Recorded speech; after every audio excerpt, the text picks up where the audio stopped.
Բարև ձեզ, Ստեփան Գրիգորյան YouTube-յան ալիքի մասնակիցներ։ Ողջունում եմ ձեզ բոլորիդ։ Այսօր ապրիլի 8-ն է։ Մենք շարունակում ենք մեր աշխատանքը։ Այսօր մենք կխոսենք Միացյալ Նահանգներ Իրան հարաբերությունների մասին։ Դուք գիտեք, որ ոչ ուղղակի, բայց բանակցությունները կլինեն, դրա մասին հայտարարեց Դոնալդ Տրամպը։ Այդ բանակցությունները պլանավորվում է անցկացնել Օմանում այս մոտակա շաբաթօրը։ Շատ կարևոր ինֆորմացիա է, պարզ է, որ այս հարցը շոշափում է հայ ժողովրդի անվտանգությունը, դա է պատճառը, որ մենք ուշադիր կհետևենք այդ զարգացումների։ Դոնալդ Տրամպը սպառնում է ռմբակոծել Իրանը ուղղակիորեն։ Նայենք ինչ զարգացում դա կստանա, Թուրքիան արեց հայտարարություն, Իրանը արեց շատ լուրջ հայտարարություններ, դրա հետ կապված մենք այսօր քննարկում կկանցկացնենք, բայց պարզ է մեզ համար նաև անչափ կարևոր են ներքին զարգացումները Հայաստանում, Գյումրու եւ Փարաքարի տեղական ինքնակառավարման մարմինների ընտրություններից հետո այս ինչ է կատարում, այս աղմուկը, այդ արդյունքների հետ կապված հետևանքները մենք ակնհայտ դա տեսնում ենք ոնց են ոգևորված պրոռուսական ուժերը, հակապետական նաև այդ թվում տարեր կան այս ոգևորության մեջ։ Այս մեծ արշավը, որը գնում է գործող իշխանությունների դեմ, ժողովրդավարության դեմ, Եվրոպայի դեմ, պատահական արշավ չի, այդ արշավը ոչ միայն գալիս է պրոռուսական ուժերից, Հայաստանի ներսից, հակադեմոկրատական ԶԼՄ-ներից, Հայաստանի ներսից, նաև ակնհայտ է դրսից է գալիս։ Ֆիքսեց դա մեր կառավարությունը թե ոչ։ Ֆիքսեց այս ինֆորմացիոն պատերազմը, որը գնում է Հայաստանի դեմ, պետականության դեմ, նաև այդ Ռուսաստանից, նաև այդ Ադրբեջանից, ֆիքսվեց թե ոչ, շատ կարևոր է հասկանալ։ Ուրեմն մենք ունենք այսօր քննարկելիք հարցեր, պարզա երկրորդ մասում իմ ելույթի այսօրվա ես անպայման կանդրադառնամ այն փաստերին, որոնք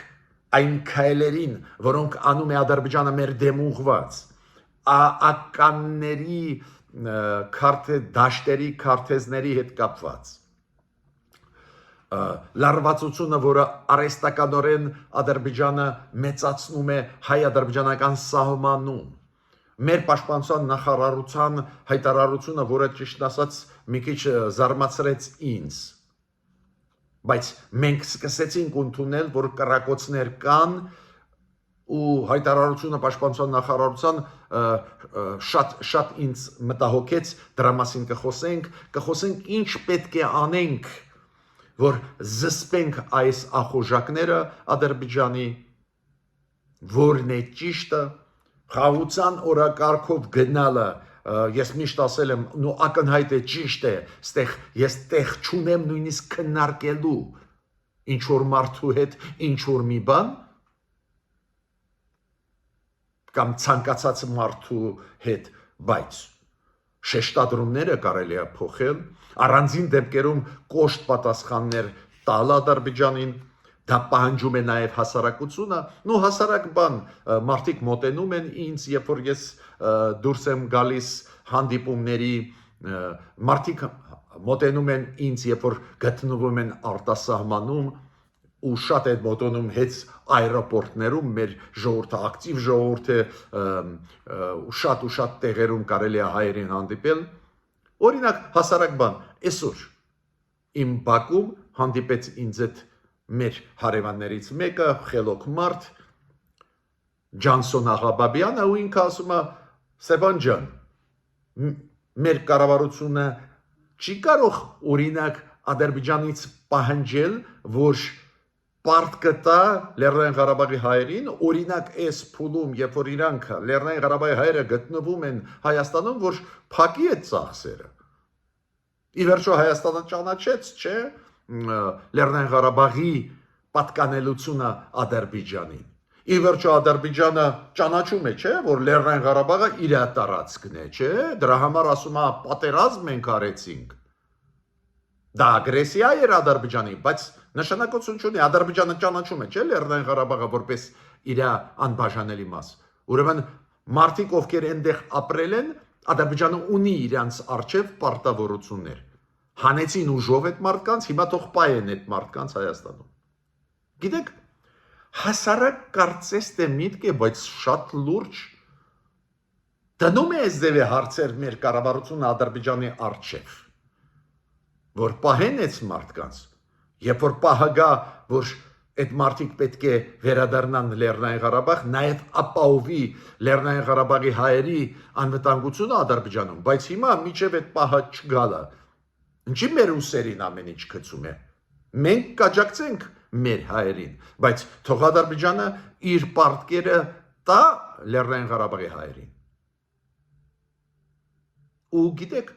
այս ձևի խոսքեր, այս ձևի առաջարկություններ, որ Ադրբեջանին պետք է մեկ-մեկ տեղը դնել, շատ կարևոր են ու շատ են հայերի կողմից։ Այս ոնց է ամեն ինչին մենք համաձայնվում են։ Ու իշխանությանը ուզում եմ ասել, այս տպավորությունը կա հասարակության մեջ։ Միգուցե կյանքում այդպես չի, միգուցե մեր կառավարությունը բանակցությունների ժամանակ պայքարում է, հիմա ես բան չեմ ուզում ասել, թող կառավարությունը պատասխանի, բայց այդ հարցերը դնում են մարդիկ։ Ուրեմն սկսում ենք մեր այսօրվա աշխատանքը։ Առաջի հերթին ես ուզում եմ ասել, որ Դոնալդ Թրամփը շատ է խոսում, շատ է հայտարարություն անում, կարևորագույն հայտարարություններից այսօրվա մեր թեմաներից կապված է Իրանի հետ։ Դոնալդ Թրամփը ինչ է ասում։ Եթե Իրանը չհամաձայնվի հրաժարվել միջուկային զենքի ստեղծումից, ձեռքբերումից, մենք դաժանաբար կռմբակոծենք Իրանը, դժոխքի կհասցնենք Իրանը։ Հիմա Իրանը պարզ է, պատասխանում է տարբեր ձևերով, օրինակ Իրանը երկար ժամանակ խուսափում էր բանակցություններից, Իրանը ասում են իրանք ուզում են մեզ նսեմացնել։ Ոչ թե բանակցել, այլ նսեմացնել։ Դա է պատճառը, որ մենք չենք բանակցի։ Հետո Իրանը ասեց, լավ մենք բանակցենք, բայց մեկ պայմանով, միջնորդի միջոցով, ոչ ուղղակի։ Հիմա ինչքան հասկանում եմ, կողմերը եկան ընդհանուրի, ու դա հաստատեց ոչ միայն Դոնալդ Թրամփը, նաև արտգոտնախարարը Իրանի պարոն Արաքչի, ինքը ասեց, որ իրոք պլանավորվում են բանակցություններ ոչ ուղղակի Օմանում, պլանավորվում են շաբաթ օրը ապրիլի 12-ին։ Միանշանակ դա դրական է, նաև դրական է շատ Հայաստանի համար, քանի որ մեզ հեչել ձեռնտուչի, որ Միացյալ Նահանգները ռմբակոծեն Իրանը, այդ խառավիճակից օգտվի Ադրբեջանը ու հարձակվի Հայաստանի վրա։ Թրամփը հանդիպեց Նետանյախուի հետ, պարզ է քննարկեցին եւ հարցերը կապված Իրանի հետ, եւ հարցերը կապված Գազայի հետ, մենք բոլորս հասկանում ենք, դաշնակից են Միացյալ Նահանգները կոշտ ուժեղ աջակցում են Իսրայելին, նաև Միացյալ Նահանգները առաջարկում են Գազայից պաղեստինցիներին հանել ընդհանրապես, միակողմանի կոշտ պրո-իսրայելական քաղաքականություն է վարում Դոնալդ Թրամփը, բայց շատ ուշագրավ էր, որ իրանք չարեցին պրես-կոնֆերանս բանակցություններից հետո, քանի որ պարզ է պլանավորում են նաև հարձակում անել Իրանի դեմ ուղված, պարզ է այդ հարցերը կտային, իրանք չէին ուզում տեղյակ պահել հասարակությունը, նաև միջազգային հասարակությունը իրանց պլանների մասին։ Դա է պատճառը, որ անմիջապես բանակցություններից հետո Վաշինգտոնում Դոնալդ Թրամփ Իսրայելի վարչապետ Բենյամին Նետանյախուի անմիջապես հետո պրես-կոնֆերանս անցկացնել հրաժարվեցին, մինչդեռ պրես-կոնֆերանսը այս ձևի ֆորմատը շատ ընդունված է։ Թրամփը նաև հայտարարություն արեց կապված Թուրքիայի հետ։ Ուղեց կոմպլիմենտներ Էրդողանին, ասեց Էրդողանը մեծ քաղաքական գործիչ է, ինքը կարողացավ ամբողջությամբ գրավել Սիրիա ու Միացյալ Նահանգները ասեցին, որ Թուրքիայի եւ Իսրայելի միջև կարող են լինել միջնորդ։ Այդ իմ մեսիջն է Տրամպը ասեց Էրդողանին։ Ինչու ես հիմա ասում եմ այս թեմայից էլ, քանի որ Թուրքիան զգուշացրեց Միացյալ Նահանգներին, որ կտրականապես դեմ կլինի ռմբակոծել Իրանը։ Թուրքիան ասեց իր կարծիքը։ Հիմա, քանի որ Դոնալդ Տրամպը պլանավորում է այնուամենայնիվ ռմբակոծել Իրանը, ես չեմ կարծում, որ բանակցությունները արդյունք կտան, Աստված տա որ տան ինչ որ արդյունք, բայց շատ հավանական է, որ բանակցություններից հետո ապրիլի 12-ին Իրանի հետ, ոչ ուղղակի բանակցություններից հետո Միացյալ Նահանգները կորոշեն ուժային քայլեր անել Իրանի դեմ, ու խոչընդոտ կարող է լինել Թուրքիան։ Թուրքիան ի պաշտոն է հայտարարեց, որ կտրականապես դեմ է։ Ու դա գալիս է ոչ թե նրանից, որ Թուրքիան սիրում է Իրանին, ուղղակի Թուրքիան չի ուզում, որ շատ ուժեղանա տարածաշրջանում Իսրայելը։ Իսրայելը Թուրքիայի հետ շատ հավանական է, որ նույնիսկ պատերազմի դուրս գան Սիրիայի հարցով, Գազայի հարցով։ Դա է պատճառը, որ Թրամփը մեջտեղ ընկավ, ասեց Թուրքիա, եթե դու ունես Սիրիայի հետ կապված հարցեր Իսրայելի հետ, Սիրիայի պատճառով, մենք պատրաստ ենք միջնորդ լինել։ Ստեղ էլ Թրամփը անում է քայլ պաշտպանելու Իսրայելը Թուրքիայից։ Տեհրանը նաև ասում է, որ չի պլանավորում ստեղծել միջուկային զենք, ձեռք բերել միջուկային զենք։ Դա ասեցին պաշտոնյաները Իրանի հենց այս օրերին, այդ մեսիջներ Ամերիկային, որ ինչի դու ուզում ես ռմբակոծել, եթե մենք չենք պլանավորում։ Ավելին իրանք ասում են իրանցիները, որ հոգևոր առաջնորդը Այատոլլա Ալի Խամենեին զգուշացրեց դեռ 2023 թվին։ 2023 թվին։ Մենք չենք ուզում ունենալ միջուկային զենք։ Տեսակ, ինչ մեծ դիվանագիտական աշխատանք է գնում բոլոր կողմերից, ինչ նուրբ քայլեր են անում, ես այդ օրինակները ձեզ բերում եմ, որ մեր դիվանագիտությունն էլ ուշադրություն դրա վրա դարձնի ու մենք էլ աճենք ու դառնանք պետություն, որը սովոր է պաշտպանել իր շահերը, այլ ոչ թե ենթարկվել այլ երկրների թելադրանքներին, նաև սովորենք մանևրել։ Ինչ որ քայլեր արվում են, դա միշտ ես նշում եմ, մեր արտաքին քաղաքականությունը ակտիվացավ, նայենք ինչ զարգացում կստանա դա։ Պարզ է, որ Իրանը չի բավարարվում դիվանագիտական քայլերով։ Իրանը հայտարարեց պաշտոնյաները, որ իրանք բանակը բերված է ամենաբարձր մակարդակի պատրաստականությամբ հակահարված տալ, եթե Միացյալ Նահանգները Իսրայելը որոշեն ռմբակոծեն Իրանը։ Ավելին, Իրանը զգուշացրեց մի քանի երկրներ՝ հարևան, Իրաքի, Քուվեյթի, Էմիրատների, Քաթարի, Թուրքիայի, Բահրեյնի, որ չտրամադրեն իրանց տարածքը, իրանց օդային տարածքը ամերիկյան կործանիչներին կամ ռազմական ինքնաթիռներին, որ այնտեղից հարվածներ չհասցվեն Իրանին։ Իրանը զգուշացրեց, որ եթե սխալ անեն այդ երկրները, իրանց օբյեկտները կդառնան թիրախ Իրանի համար։ Իրանը, Ռուսաստանը եւ Չինաստանը պլանավորում են այսօր անցկացնել կոնսուլտացիաներ արտգործնախարարությունների մակարդակով հասկանալու ուր է այդ ամեն ինչը գնում, քանի որ Իրանը, Չինաստանը, Ռուսաստանը դուք գիտեք վաղուց է համագործակցություն ունեն լուրջ ու հիմա բանակցություններ են վարում, ոնց Իրանը պետք է պահի այս դեպքում։ Պեսկովը, Ռուսաստանի նախագահի խոսնակը, ինքը ասեց, որ մենք պատրաստ ենք լինել միջնորդ Ամերիկա-իրանական հարաբերությունների կոնտեքստում։ Բայց դուք գիտեք, Իրանը այդ իմաստով զգուշավոր է Ռուսաստանի հետ։ Ռուսաստանը Ամերիկայի դեմ ուղղված ցանկացած քայլ կաջակցի, ուստեղ Ռուսաստանը պարզ է, շահագրգռված է ինչ որ չափով օգնել Իրանին, որ Ամերիկան էլ ավելի թուլանա, դե այդ երազանքն է Պուտինի, բայց ցանկացած դեպքում Իրանը հասկանում է, որ Ռուսաստանը վտանգավոր գործընկեր է ու Իրանը համաձայնվեց Օմանում անցկացնել բանակցություններ Միացյալ Նահանգների հետ առանց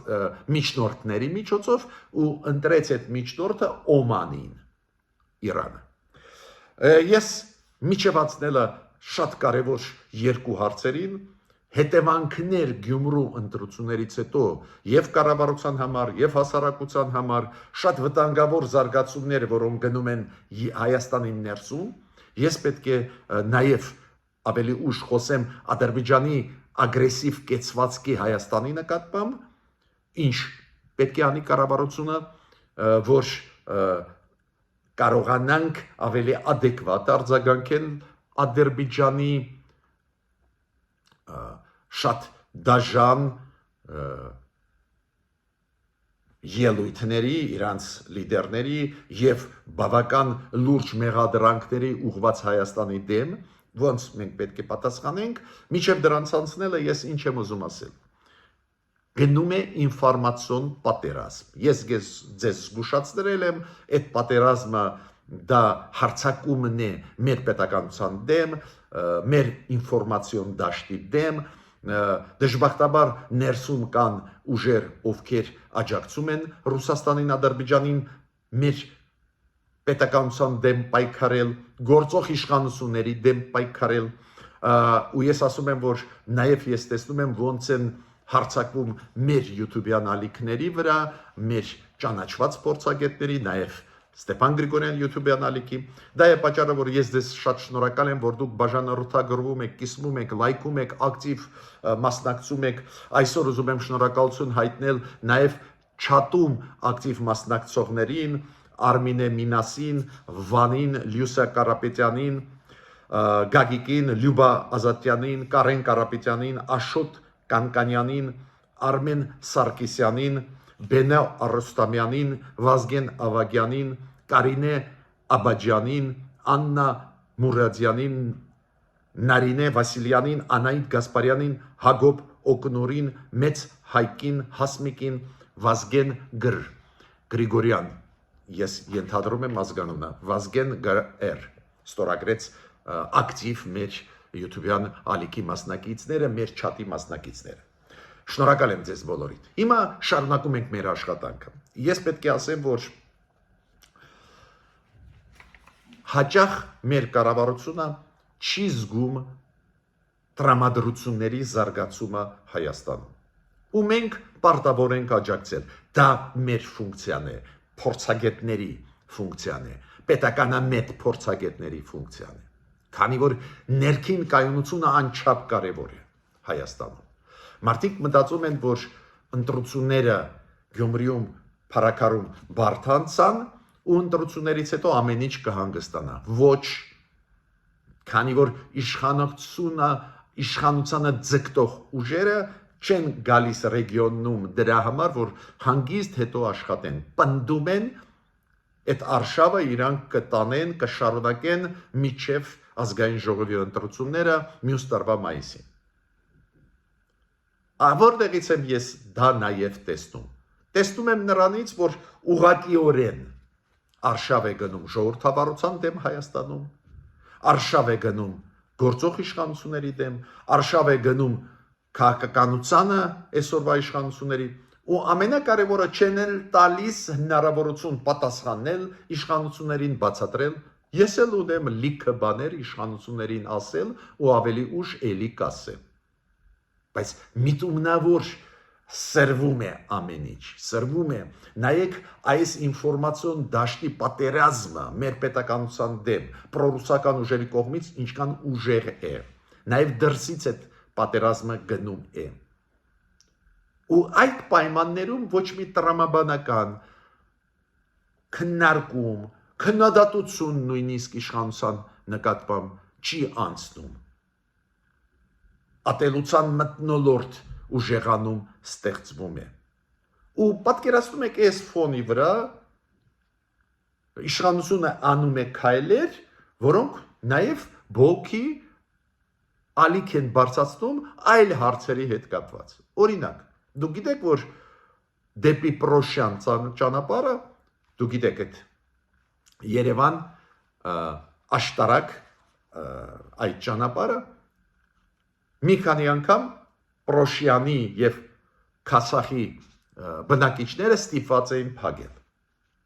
Ու դուք կարող ասել, ինչ եղավ, որ հարյուրավոր մարդիկ բնակիչներ այդ բնակավայրերի Պրոշյան, Քասախ ստիպված են փակել ճանապարհը։ Պարզվեց, որ երթուղին համար 25 պլանավորվում է փակել, նոր երթուղի բացում են ավելի թանկ գներով ու դրա թիկունքում կանգնած են մեծահարուստները, օլիգարխիան։ Հիմա ես հարց եմ տալիս Երևանի տրանսպորտի համապատասխան մարմիններին։ Դուք միտումնավոր եք անում, միտումնավոր այս ձևի որոշումներ բավական վիճելի, բավական բարդ։ Այս մարդիկ ասում են հիմա եւ կրճատվում է երկարությունը այդ երթուղուն։ Հիմա գալիս ես հասնում ես միայն Երևանի ֆիզիկայի բանավանի հրապարակ, մինչդեռ նախկինում այս երթուղին հասնում էր Երևանի կենտրոնը։ Կրճատում են, գինը 1.5 անգամ բարձրացնում են։ Այս միտումնավոր եք անում, հա? Այս նեղ վիճակում, երբ որ լարված է վիճակը իրոք օբյեկտիվ Լեռնային Ղարաբաղի հարցի հետ կապված, արտաքին մեր քաղաքականության հետ կապված, օբյեկտիվ, դժգոհությունը շատ ու շատ հարցերի հետ կապված մարդկանց մոտ օբյեկտիվ է։ Մարդիկ ինչ են ասում։ Նայեք, իշխանությունը գնում է խաղաղության օրակարգով մենք ողջունում ենք, բայց զուգահեռ մենք տեսնում ենք միայն զիջումներ հայկական կողմից։ Բավական լուրջ բարձրացած հարց է։ Ու այս առանքում բերում եք այս հարցը, որ երկու բնակավայրերի բավական մարդաշատ մարդիկ ամբողջությամբ դուրս գան փողոց մայրաքաղաքների մեծ ճանապարհներից մեկը Երևան աշտարակ փակել։ Միտումնավոր եք անում։ Հասկանում եք, այս ժամանակահատվածում մենք պետք է ուշադիր լինենք այդ հարցերին։ Նաև Երևանի քաղաքապետարանը։ Այդպես չի էլի, որ ինչ ուզենան անել ու ամբողջ պատասխանատվությունը ընկնի, ասենք, Փաշինյանի վրա։ Այո, ճիշտ են մարդիկ, որ պահանջում են հենց վարչապետից, շատերը ճիշտ են անում։ Իրանք ասում են, դուք չեք նշանակի այս մարդկանց, դուք չեք ձգտե, որ իրանք ընտրվեն, բայց միտքս ինչու՞մ է, չեմ ասում պետք չի անել բարեփոխում տրանսպորտում, հակառակը ես այն մարդկացից եմ, որ դեմ չեմ, բայց այս նեղ վիճակումը անպայման մարդկանց զրկել հարմար երթուղուց, ավելի անհարմարը մտցնել ու գինը բարձրացնել, ինչ որ մի օլիգարխի խաթեր, որ ինքը լավ փող աշխատի, չէ, բայց մարդիկ ամեն ինչ տեսնում են, չէ։ Օրինակ, ինչ եզրակացությունների պետք է գա իշխանությունը այն ընտրություններից, որոնք եղել են Գյումրիում եւ Փարաքարում։ Հասարակ եզրակացության պետք է գա։ Պետք է ուսումնասիրի, որ ոլորտների պատճառով է, որ դժգոհությունը մեծ էր։ Ու պնդում եմ, դա միայն սոցիալական հարցեր չեն։ Մեծ բաղադրիչ կար այդ դժգոհության մեջ այն վարած քաղաքականությունը, որը կապված է Ադրբեջանի հետ։ Մարդկանց մոտ տպավորվեց, որ միակողմանի անընդհատ մեկ զիջումներ են քանում։ Ուրեմն իշխանությունը պետք է փոխի առանձին շեշտադրումներ իր արտաքին քաղաքականության ոլորտում, նաև այդ թվում բանակցությունների մեջ Ադրբեջանի հետ, ավելի կոշտ դնի հարցերը։ Դրա մասին մենք խոսացել ենք։ Հրաժարվի մի շարք քայլերից, որը պլանավորում էր անել, բայց Ալիևը չի ստորագրում խաղաղության պայմանագիրը, ուրեմն հետ վերցնենք։ Օրինակ հետ կանգնենք այն մտայնությունից, որ եթե Ալիևը ստորագրի, մենք հետ ենք վերցնելու միջազգային դատարաններից մեր գործերը։ Հրաժարվենք, ասենք Ալիև, դու չես ստորագրում, մենք այդ խոստումը չենք կատարի։ Կամ իրոք մեծ աղմուկ բարձրացնել Արցախայության իրավունքների համար։ Ադրբեջանը պարտավոր է պահել հայերին, Արցախայությանը մուծվել ու ապահովել անվտանգ վերադարձը Արցախայության։ Ինչ եմ ուզում ասել, այս դժգոհության ալիքին պետք է պատասխանել տաս։ Այդ ալիքը արհեստականորեն ուժեղացնում են պրոռուսական ուժերը Ռուսաստանը դրսից։ Ես հարց եմ տալիս մեր պաշտոնյաներին։ Դուք ֆիքսել եք, որ դրսից էլ բավական ակտիվ մասնակցություն կար, ազդեցություն կար Գյումրու ընտրությունների վրա։ Այդ ոնց է Մոլդովայում, Ռումինիայում հատուկ ծառայությունները ֆիքսեցին, որ Telegram կանալներով Ռուսաստանը, այլ սոցցանցերով Ռուսաստանը ազդեց իրանց ընտրությունների վրա։ Մենք չենք կարող ֆիքսել, որ ազդել են, պնդում եմ, որ ազդել են։ Այն ալիքը շատ ուժեղ, որը գալիս է ու շարունակում է հիմա, դա մենակ մեր ընդդիմության շնորհքը չի կամ հնարավորությունը չի, դա գալիս է Ռուսաստանից, Ադրբեջանից, ապակայունացնելու, սուտ լուրեր տարածելու, նաև այդվում իշխանության դեմ ուղղված։ Ու իշխանությունը պետք է ուսումնասիրի, ոնց արեցին Արցախում, նույն ապակայունացումը հիմա սկսվեց։ Հիմա շատ դժվար է ասել կարծիք։ Մեզ ճանաչված, դուք հարգում եք, շատ դժվար է ասել կարծիք։ 1000 հոգի զուգահեռ խոսում են։ Ես որտեղից հայտնվեցին։ Ես վերջի մեկ շաբաթ, վերջի մեկ ամիս Գյումրու ընտրությունների առաջ եւ հետո։ Դա կոչվում է հիբրիդային պատերազմ, ու իշխանությունը դա պետք է հասկանա։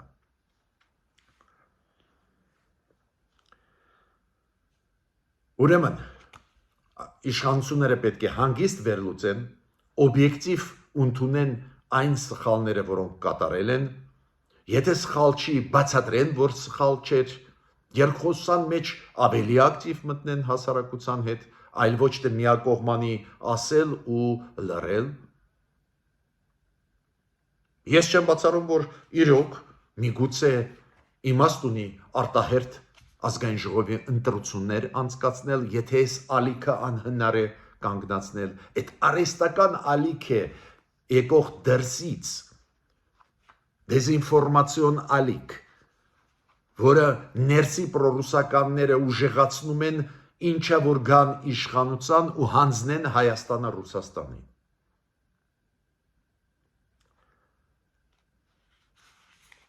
Ու հիմա ուզում եմ անցնել շատ կարևոր հարցին կապված մեր պաշտպանության նախարարության հայտարարության հետ։ Մեր պաշտպանության նախարարությունը անընդհատ հերքում է այն ստերը, որ տարածում է Ադրբեջանի պաշտպանության նախարարությունը։ Այս ստերը տարածում են մեկ ամիս, մերոնք անընդհատ հերքում են։ Շատ նորմալ, պետք է հերքես, պետք է տարածես քո ճշմարտությունը։ Հերթական անգամ 3 չարաչորը Ադրբեջանը նորից մեզ եւ 3 չարաչորը եւ 3 Ադրբեջանը մեզ մեղադրեց նրանում, որ մենք զինադատարը խախտում ենք, նույնիսկ ժամեր են նշում, որ ժամերին եւ մերոնք անընդհատ պատասխանում էին, բայց մերոնք առաջի անգամը թե երկրորդ անգամը մերոնք մեր պաշտպանության նախարարությունը ընդունեց, որ Ադրբեջանը խախտում է զինադատարը։ Բայց մերոնք չեն ասում, որ Ադրբեջանը խախտեց զինադատարը, ուղղակի ասում են կռակոցներ էին։ Թիրախային կռակոցներ չէին,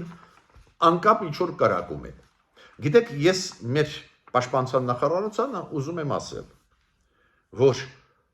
կամ դա զինադատարի խախտում է, կամ ինչ է։ Եթե Ադրբեջանը կրակում է, նույնիսկ եթե նպատակաուղղված չի կրակում մեր զինվորների վրա, չի կրակում շենքերի վրա, միջդեռ մի փաստ եղել է, որ շենքի վրա կրակել են, բնակելի վայրի վրա կրակել են։ Բայց նույնիսկ եթե ընդհանրապես չեն կրակել, ուղղակի օդ են կրակել, դա կոչվում է զինադատարի խախտում։ Ուրեմն պետք է մենք տարածենք աշխարհի մեկ ու ասենք զինադատարի խախտում կա։ Բայց ինչ է նշանակում, որ դուք ասում եք, որ կրակում են, բայց ընդհանուր կրակում են։ Ադրբեջանը ասում է, չէ, ընդհանուր այդ հայերն են կրակում։ Ուրեմն ստեղ էլ մի քիչ հստակեցում պետք է լինի։ Օրինակ, ես չեմ հասկանում այս հայտարարությունից ինչ ա եղել։ Կարող է ադրբեջանցիք կրակում են, որ սահմանամերձ գյուղերից, բնակավայրերից հայերը դուրս գան, ու հետո իրանք տիրեն այդ սահմանամերձ քանի որ դելիմիտացիա դեմարկացիան, որը անցնի, ադրբեջանցիք ինչ որ պահանջներ կդնեն, կասեն չէ, այս ձևի սահմանը չի գնում, ուզում են ուրեմն այս սահմանամերձ 1-2 տեղերից, որ հայերը դուրս գան, որ տիրեն այս մասերը, քանի որ Սյունիքի հետ կապված, դու գիտեք, իրենք պրետենզիաներ շատ ունեն, ու ասում են այն ժամանակ, սովետական ժամանակ դա տրվեց Հայաստանին։ Սուտ է դա, ուղիղ հակառակն էր, բայց նշանակություն չունի։ Եթե իրանք կրակում են, ուրեմն կրակում են օդ, ուրեմն կրակում են, որ մարդիկ չկարողանան այնտեղ կողքը ապրել։ Ոնց ապրես, եթե անընդհատ կրակում են, անընդհատ սպառնալիքի տակ ես։ Միգուցե դրա համար է, ուրեմն մեր պետական ինստիտուտները պարտավոր են դա ուսումնասիրել։ Օրինակ, կառավարությունը մեր պետք է ֆիքսի, որ Ջեյխուն Բայրամովը, արտգործնախարարը, Ադրբեջանի հանդիպեց Իսրայելի արտգործնախարարի հետ, որտեղ հանդիպեց, Արաբական Էմիրատներում։ Ու այնտեղ քննարկել են հայ-ադրբեջանական խաղաղության այդ պայմանագրի տեքստը, քննարկել են այն, որ խոչընդոտներ կան, պարզա Բայրամովը ինչ ասեց, որ խոչընդոտը գալիս է Հայաստանից։ Ու Իսրայելի հետ, որ Իսրայելը տանի դա Թրամփին ասի, բողոքի մեր դեմ Թրամփին, քանի որ Թրամփը Իսրայելին լսում է, ինչ Իսրայելը ասում է, դա օրենք է Թրամփի համար։ Գլխավոր խորհրդականը Էրդողանի գտնվում է Ստեփանակերտում, այո, Ստեփանակերտում, այնտեղ ինչ որ միջոցառում Ադրբեջանը անցկացնում է, ու այնտեղ նորից գլխավոր խորհրդական Էրդողանի ասեց, որ մենք Ադրբեջանի հետ ենք եւ այլ։ Ինչ եմ ուզում ասել։ Դες իրանք չեն ստորագրում խաղաղության պայմանագիրը, բացի դրանից Ադրբեջանը իր շուրջ հավաքում է նորից Իսրայել, Թուրքիա, Ռուսաստան, Պակիստան, միգուցե հենց հարձակվելու համար մեր վրա։ Այդ ամեն ինչը պետք է վերլուծել ու ավելին ձեզ ասել։ Շատերը ուշադրություն չեն դարձնում, որ այն հայտարարությունները, որը անում է Պաշտպանության նախարարությունը Ադրբեջանի, որ երբ որ մեզ մեղադրում է, իբր մենք կրակում ենք, դա սուտ է, բայց նշանակություն չունի։ Ինքը նշում է որտեղից հայերը կրակում են ու նշում է մեր գյուղերը, բայց իրանց անվան տակ։ Որ մեր տոպոնիմները չի օգտագործում, մեր գյուղերի հետ կապված։ Ուրեմն Ադրբեջանը համարում է, որ իրանց գյուղերն են։ Այս նյուանսները պետք է ֆիքսի մեր կառավարությունը։ Հույսով եմ, որ ֆիքսում են։ Բայց ըստ դրա պետք է գործես։ Հասկանում եք, եթե դա չես ֆիքսում, ուրեմն adekvat չես արձագանքում։ Մյուսը ինչի մասին ուզում եմ ասել։ Պարզը տարածում է Ադրբեջանը անընդհատ ստեր, նաև տարածում են ստեր մեր պրոռուսականները, օրինակ իբր մեր արտգործնախարարը, երբ որ Ղազախստանից Դուբայով վերադառնում էր Երևան, իբր Դուբայում ինչ որ հանդիպումներ ունեցել է ադրբեջանցիների հետ, մերոնք հերքել են։ Իմ ասածը շատ հասարակ է։ Գնում է մեծ ինֆորմացիոն պատերազմ եւ Ադրբեջանի կողմից մեր դեմ եւ Ռուսաստանի կողմից։ Ամեն մեկը իր խնդիրներն է լուծում, միտեղ իրանց խնդիրները համընկնում են, իրանք ուզում են եւ Ադրբեջանը եւ Ռուսաստանը, որ իրանք տիրեն Սյունիքի ճանապարհները, ուրեմն ստեղ համընկնող է, բայց Ռուսաստանը նաեւ պրոռուսական ուժերի միջոցով ուզում է ապակայունացնել Հայաստանը, որ կոպիտ ասած կծի Ռուսաստանին Հայաստանը։ Ադրբեջանը ուզում է ուժեղացնել իր դիրքերը, նաեւ Նախիջևանից Ադրբեջան բացի ճանապարհը։ Ու մենք տեսնում ենք այդ լրջագույն ինֆորմացիոն պատերազմ։ Ու այդ պատերազմը լուրջ պատերազմ է, չպետք է բաց թողնես այս վտանգը։ Ուրեմն ես ավարտեցի իմ այսօրվա ելույթը, միջ նոր հանդիպումներ։